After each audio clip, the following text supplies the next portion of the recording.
장 13절로 34절 같이 읽습니다. 그들이 전에 맹인이었던 사람을 데리고 바리새인들에게 갔더라. 예수께서 진흙을 이겨 눈을 뜨게 하신 날은 안식일이라.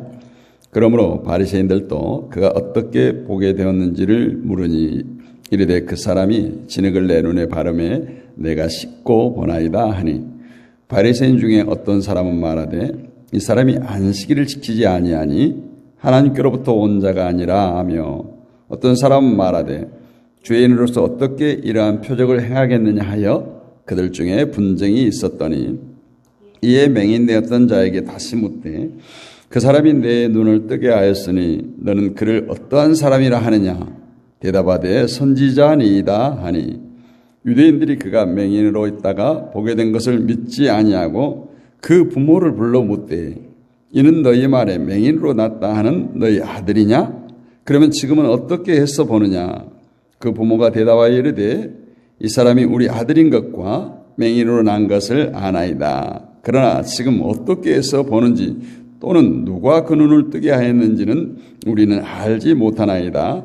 그에게 물어보소서. 그가 장성하였으니 자기 일을 말하리이다. 그 부모가 이렇게 말한 것은 이미 유대인들이 누구든지 예수를 그리스도로 시인하는 자는 출교하기로 결의하였으므로 그들을 무서워함이러라. 이러므로 그 부모가 말하기를 그가 장성하였으니 그에게 물어보소서 하였더라. 이에 그들이 맹인이었던 사람을 두 번째 불러 이르되 너는 하나님께 영광을 돌리라. 우리는 이 사람이 죄인인 줄 아노라. 대답하되 그가 죄인인지 내가 알지 못하나 한 가지 아는 것은 내가 맹인으로 있다가 지금 보는 그것이니이다. 그들이 이르되 그 사람이 내게 무엇을 하였느냐? 어떻게 내 눈을 뜨게 하였느냐? 대답하되 내가 이미 일렀어도 듣지 아니하고 어찌하여 다시 듣고자 하나이까? 당신들도 그의 제자가 되려 하나이까? 그들이 욕하여 이르되 너는 그의 제자이나 우리는 모세의 제자라. 하나님이 모세에게 말씀하신 줄을 우리가 알거니와 이 사람은 어디서 왔는지 알지 못하노라. 그 사람이 대답하여 이르되 이상하다. 이 사람이 내 눈을 뜨게 하였을 때 당신들은 그가 어디서 왔는지 알지 못하는도다. 하나님이 죄인의 말을 듣지 아니하시고 경건하여 그의 뜻대로 행하는 자의 말을 들으시는 줄을 우리가 아나이다. 창세 이후로 맹인으로 난 자의 눈을 뜨게 하였다 함을 듣지 못하였으니 이 사람이 하나님으로부터 오지 아니하였으면 아무도 일도 할 수 없으리이다. 그들이 대답하여 이르되 내가 온전히 죄 가운데서 나서 우리를 가르치느냐 하고 이에 쫓아내어 보내니라. 아멘. 할렐루야. 성전에서 예배할 수 있는 것이 참 좋습니다. 소경과 바리새인들의 대화. 오늘 소경은 정말 예수님의 제자가 되었습니다. 예수님을 인격적으로 만난 사람이에요. 이렇게 예수님을 만나고 보고 체험한 사람은 강력한 예수님의 제자가 되고 예수님을 전파할 수밖에 없습니다. 여러분 혹시 병원 중에 실로암 외과, 실로암 정형외과, 실로암 내과 이런 병원 이름 혹시 보셨나요? 그러면 침앤진흙안과, 침앤진흙안과 이거 보셨나요? 실로암 안과는 참 많은데 실로암 정형외과라든가 실로암 내과는 전혀 본 적이 없습니다. 왜 그럴까요? 오늘 이 사건, 많은 사람들은 대개 이 실로암에 굉장한 의미를 두고 있습니다. 그 연못에, 소경이 씻었던 그 연못에 엄청난 의미를 두고 있죠. 어제도 말씀드렸지만 실로암의 의미는 보냄을 받았다라는 의미고, 결국은 이 소경은 실로암에 씻어서 나은 것이 아니라 예수님을 만났고 예수님의 말씀에 순종했기 때문에 눈을 뜨게 된 줄로 믿습니다. 소경이 예수님을 만나 눈을 뜨게 된 사건을 대하면서 우리는 그 소경의 믿음이 참 좋다. 참 이 소경 좋겠다. 얼마나 좋을까.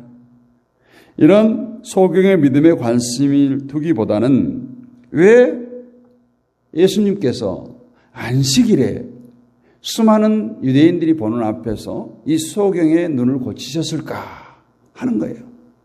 어제도 말씀드렸지만 예수님께서 하시는 기적, 병고침, 이 사역에 대해서는 분명히 눈에 보여지는 그 면뿐만 아니라 그 속에 담겨진 분명한 의도가 있다라고 말씀을 드렸습니다. 때문에 우리는 소경의 믿음에도 소경의 눈을 떴다는 일 자체도 관심을 두지 말고 다만 예수님께서 오셔서 소경에 있게 된 일, 그것을 통해서 예수님께서 하시고자 한 일에 더욱더 비중을 두고 더욱더 관심을 둬야 할 줄로 믿습니다. 물론 눈을 뜨게 하셨죠. 그것은 눈을 뜬 자들에게, 지금 소경이 아닌 자들에게 진정한 소경이 누구인가, 진정한 소경이 누구인가를 가르치기 위한 시작이었다라고 볼 수 있습니다. 소경은 예수님을 만남으로 결국 예수님을 믿게 되죠. 다시 말하면 육신의 눈을 뜬 게 아니라 예수님을 믿게 되고 예수님에 대한 마음의 눈을 뜨게 된 거예요. 이것이 예수님과 만나면서 얻어지는 귀중한 경험이에요. 만약에 우리가 복음서에서 10명의 문둥병자를 고친 사건이 나오죠. 말씀으로 그들을 고쳤어요. 그런데 이 모든 문둥병자들은 어떻게 됩니까? 다 집으로 돌아가요. 왜? 자신들이 그동안 억눌려왔던 그 문둥병에서 해방됐다는 자유함 때문에 얼른 가서 가족들에게 보이고 싶고 마을 사람들에게 자랑하고 싶었던 거죠. 오늘 이 소경의 이 바리새인들과 대화를 한번 보면 이 소경은 엄청난 믿음의 사람으로 보여집니다. 그렇기 때문에 우리는 소경이 눈을 떠서 세상을 보게 됐다는 것에 관심을 두고 있어요. 그래서 예수 안과가 없어요. 실로암 안과는 많아요.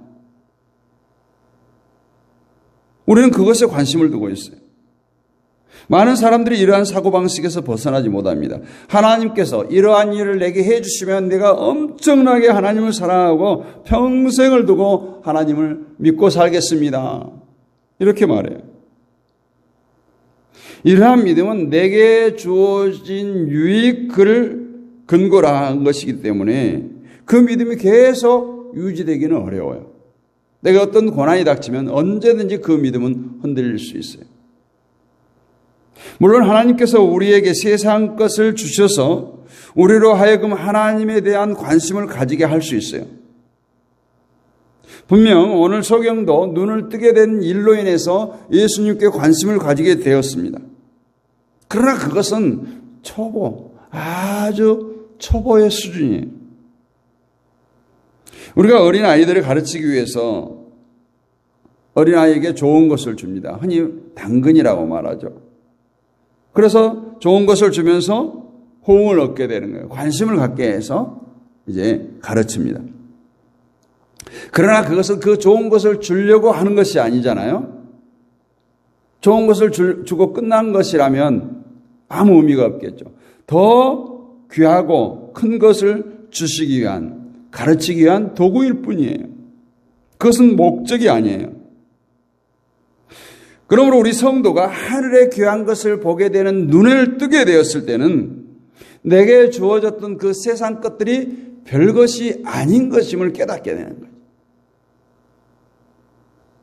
그러므로 오늘 눈을 뜬 소경을 통해서 우리가 알 수 있는 것은 소경이 눈을 떠서 세상의 아름다움을 본 것이 아니라 하나님께서 보내신 자를 믿고 예수님을 보았다는 것입니다.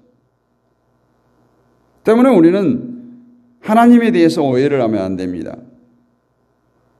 하나님께서 소경의 눈을 뜨게 하기 위해서 일하신 것이 아니라 하나님을 보내신 자를 믿게 하고 보내신 자를 증거하기 위해서 오늘 소경의 눈을 뜨게 하셨다라는 겁니다. 그러므로 우리가 기대해야 할 일은 하나님의 일은 절대로 우리의 유익을 위해서 일어나지 않는다는 거예요. 그 우리의 유익을 통해서도 하나님의 뜻이 드러나기를 원합니다. 그리고 우리로 하여금 하나님이 보내신 예수 그리스도를 믿게 하기 위해서 그 일을 우리에게 행하신다라고 말씀을 드립니다. 정녕 우리가 살아가면서 세상이 말하는 축복, 세상이 말하는 복을 풍족히 받았다고 할지라도 우리들의 마음은 거기에 머물러 있어서는 안 된다라는 거예요. 거기에 머물러 있어서는 안 된다. 모든 것이 하나님께서 보내신 분을 믿게 하기 위한 하나님의 일로 받고 예수를 믿게 됨으로써 세상 것이 아무것도 아님을 아는 자리까지 나가는 것. 그것이 성숙한 믿음의 사람이에요.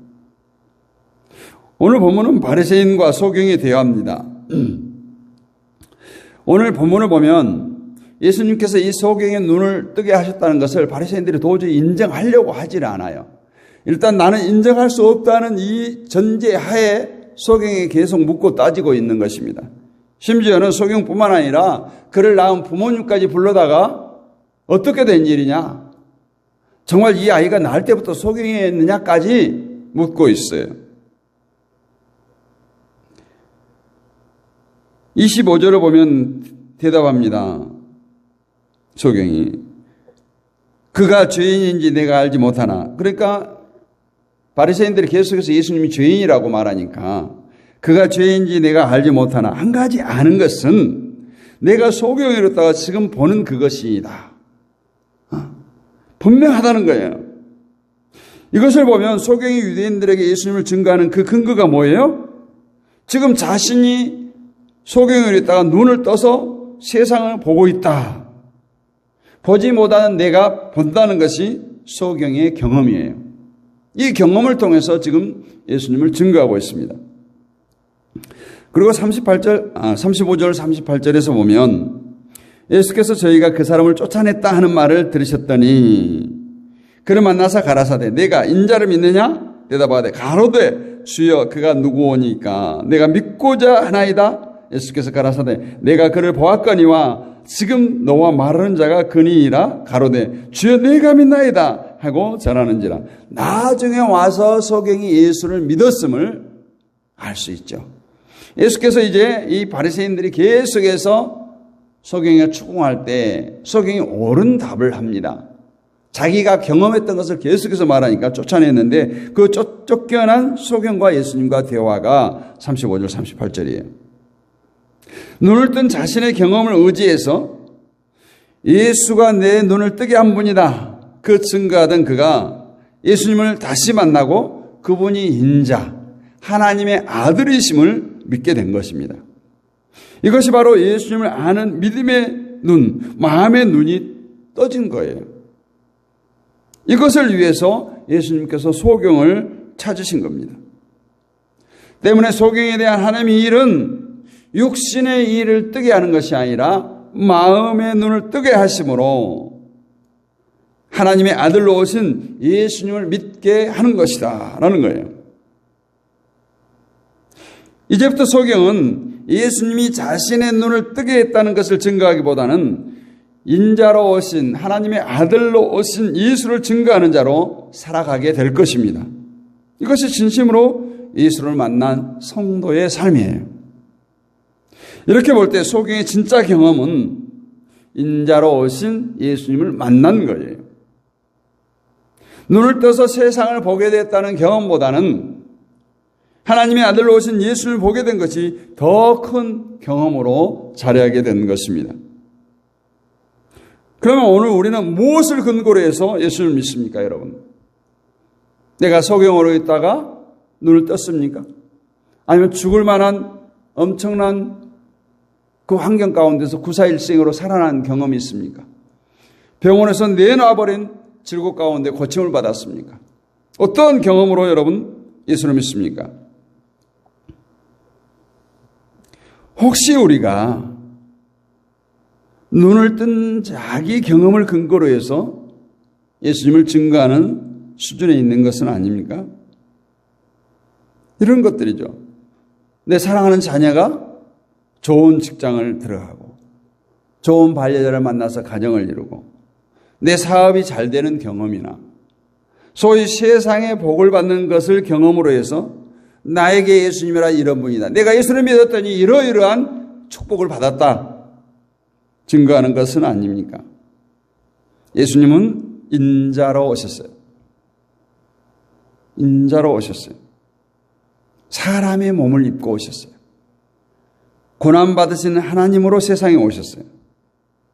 이분이 우리에게 오셔서 우리를 만나주시는 분이 예수님입니다. 그러므로 진심으로 예수님을 만난 분은 내가 받은 세상 것을 내놓는 것이 아니라 예수님께서 고난받으심으로 내게 주어진 하나님의 은혜를 내세우는 거예요. 그리고 그 경험을 근거로 해서 예수 그리스도를 증거합니다. 이것이 우리에게 행하시는 하나님의 일이에요. 그래서 오늘 요한복음 9장은 소경의 눈을 뜬 사건은 8장과 연결되어 있다. 제가 요한복음 9장을 말씀드리면서 말씀을 드렸죠. 8장에서 예수님은 유대인들에게 수많은 말씀을 했죠. 그러나 그들은 전혀 예수님의 말씀을 받아들일 생각이 없어요. 예수님이 선포하는 생명과 진리의 말씀을 받아들일 수가 없었던 겁니다.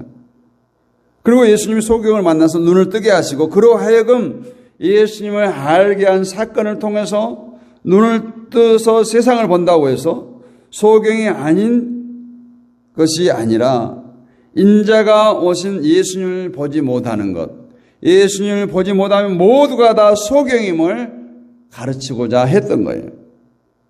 유대인들이 그토록 예수님을 거부하고 예수님이 말씀하는 진리의 말씀, 생명의 말씀을 받아들이지 않는 것은 은혜라고 하는 것을 경험하지 못했기 때문에, 은혜라는 것을 이해하지 못했기 때문이다라고 볼 수 있습니다.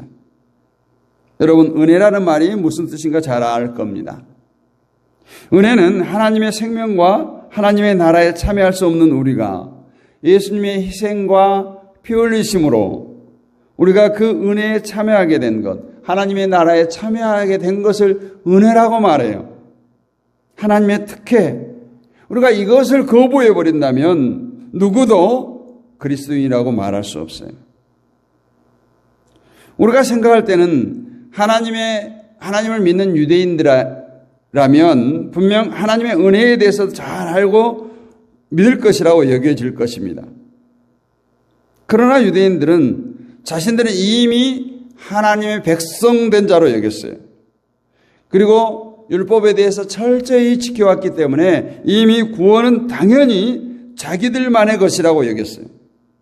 그러니까 자기들은 율법을 잘 지킴으로 죄인으로 여기지 않았고 누구도 따라올 수 없는 의인으로 여겼다는 겁니다. 그러한 그들에게 생명과 진리에 대한 예수님의 말씀은 도저히 받아들일 수 없는 것이 되었던 거예요. 우리가 은혜를 아는 우리가 은혜에 대해서 혼동할 수 있어요. 대개 사람들은 내가 예수님을 잘 믿었기 때문에 구원 얻은 것이 아니냐 이렇게 말합니다. 그것을 거부하면 그거에 대해서 이해하지 못해요. 당신이 예수를 잘 믿었기 때문에 구원받은 것 아니에요. 그런 거 아닙니다. 이렇게 말하면 이해하지 못합니다.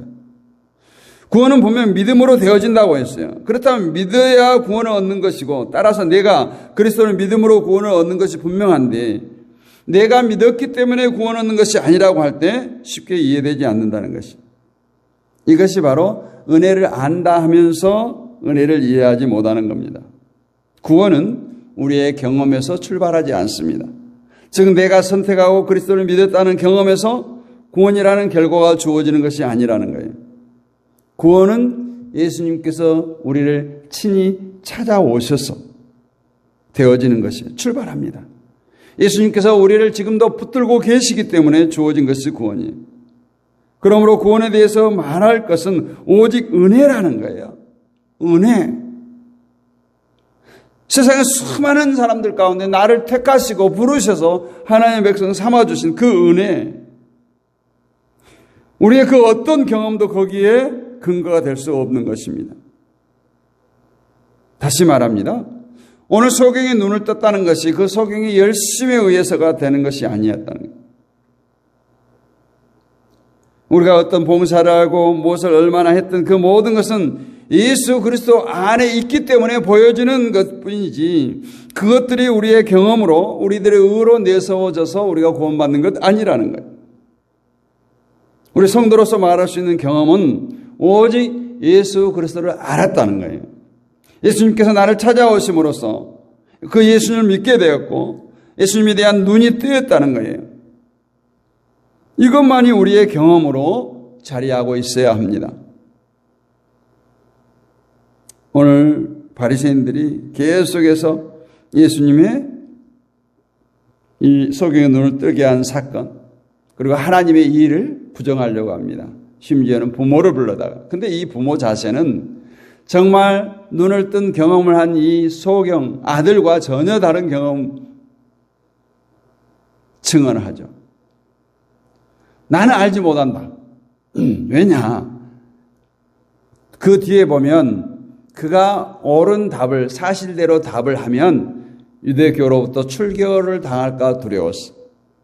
분명히 그 대답 속에는 알고 있었지만 두려움이 더 컸던 거예요. 두려움이 컸어. 그러다 보니까 내 아들이 이미 성인이라는 거예요. 그 말을 믿으라는 거예요. 충분히 그가 자신을 위해서 증언할 수 있다. 변정할 수 있다. 변호할 수 있다. 그러니 나는 그 일에 관여하지 않겠다. 이 부모의 마음 정말 좀 비겁하지 않습니까, 여러분? 그러나 소경은 끝까지 자기의 경험한 것을 토대로 예수 그리스도를 있는 그대로 말해요. 이제 39절 이후에는 분명히 그가 예수님을 만나고 이제 자신이 육신의 눈을 뜬 소경이 아닌 예수님을 만난 영의 눈을 뜬 소경으로 예수 그리스도를 증거하는 것입니다. 이것이 구원받은 자, 그리스도께서 우리를 찾아오셔서 우리를 붙들어 주신 자가 갈 길이고 바라볼 길입니다. 그래서 우리는 이 구원의 기쁨을 날마다 누리면서도 우리가 여전히 눈먼 자로 살아가서는 안 될 줄로 믿습니다. 날마다 우리 앞에 예수님이 보여져야 돼요. 우리가 코람데오라는 말을 씁니다. 하나님 면전에서, 하나님 앞에서. 정말 거울을 보고 우리 자신을 보는 것처럼 내 앞에 하나님이 있는 것처럼 우리는 모든 언행심사, 말 한마디, 행동 하나하나를 정말 구원받은 자로 정말 육신의 눈이 아닌 영의 눈을 뜬 자로 오늘 또 그 주님을 바라보고 주님을 증거하고 오직 주님만은 드러내는 하나님의 영광을 나타내는 저와 여러분이 되시기를 주님의 이름으로 축복합니다. 거룩하신 아버지 하나님 은혜를 감사합니다. 오늘 또 소경의 경험을 통해서 하나님의 살아계심을 예수 그리스도의 역사를 보게 됩니다. 우리의 삶 가운데 찾아와 주신 아버지 하나님, 이 새벽에도 소경의 경험을 통해서 많은 유대인들이 그것을 부정하려고 합니다. 예수 그리스도가 행하신 일을, 하나님의 일을 부정하려고 합니다. 아버지 하나님, 오늘도 우리에게 이 말씀을 주셨사오니 이 말씀 붙들게 하여 주옵소서. 영의 눈을 뜨게 하여 주옵소서. 주를 바라보게 하여 주옵소서. 하나님의 뜻이 어디에 있는지, 하나님께서 우리가 갈 길을 어디로 인도하든지 순종하며 따라가는 우리 모두가 되게 하여 주옵시고, 오늘도 코람데오의 신앙을 갖게 하시고 하나님의 면전에 서 있음을 날마다 깨닫게 하시고 우리들 모든 언행심사를 통해서 하나님께 영광 돌리는 귀하고 복된 날 되게 하여 주옵소서. 이 새벽에 깨어있다는 주의 백성들 주여 붙들어 주시옵소서. 오늘도 저들이 간과히 부르짖습니다. 주여 기도를 들으시고 응답하여 주옵소서. 사정과 형편을 아시는 아버지 하나님, 저들의 삶의 터전을 축복하여 주옵소서. 가정과 직장과 사업장을 축복하여 주시고 거리에서 난 자녀손들을 축복하여 주옵소서. 이 땅의 교회들을 축복하여 주시고 아버지 하나님께서 성장을 추구하며 달려왔던 교회들 이제 성숙되기를 원합니다. 아버지 하나님께서 건강한 교회 되기를 원합니다. 세상 가운데 선한 영향력을 흘려보낼 수 있는 교회들 되기 원합니다. 세상의 가치관이 아닌 기독교적 가치관, 성경적 가치관을 가지고 가르치고 아버지 하나님께서 증거하며 달려가는 교회들 되게 하여 주시옵소서. 믿사옵고 살아계신 우리 주 예수 그리스도의 이름으로 감사드리고 기도하옵나이다. 아멘. 하늘에 계신 우리 아버지, 아버지의 이름을 거룩하게 하시며 아버지의 나라가 오게 하시며 아버지의 뜻이 하늘에서 같이 땅에서도 이루어지게 하소서. 오늘 우리에게 일용할 양식을 주시고 우리가 우리에게 잘못한 사람을 용서해 준 것 같이 우리 죄를 용서해 주시고 우리를 시험에 빠지지 않게 하시고 악에서 구하소서. 나라와 권능과 영광이 영원히 아버지의 것입니다. 아멘. 오늘도 우리 마음을 모아서 기도하겠습니다. 나라와 민족을 위해서 기도합니다. 한국교회를 위해서 기도합니다. 다음 세대를 위해서, 우리 자녀손들을 위해서 기도합니다. 여러분이 섬기는 교회와 목회자, 성도들을 위해서 기도합니다. 세계 평화를 위해서 기도하시고 파송되어 있는 선교사님들을 위해서 기도합니다. 남북 간의 평화. 어제 6.25 74주년을 지났습니다. 곤고한 굳어있는 이 휴전선, 분단의 장벽이 복음으로 허물어지게 하옵소서. 우리의 소원은 통일이지만 하나님의 소원이 어디 있을까 생각하면서 기도하기를 원합니다. 또 우리 온라인 사역자들을 위해서 기도합니다. 육신의 질곡 가운데 있는 자들이 하나님의 뜻을 인해서 하나님의 은혜를 덧입어서 깨끗게 치유케 하여 주옵소서. 우리 주여 한번 크게 부르짖고 기도합니다.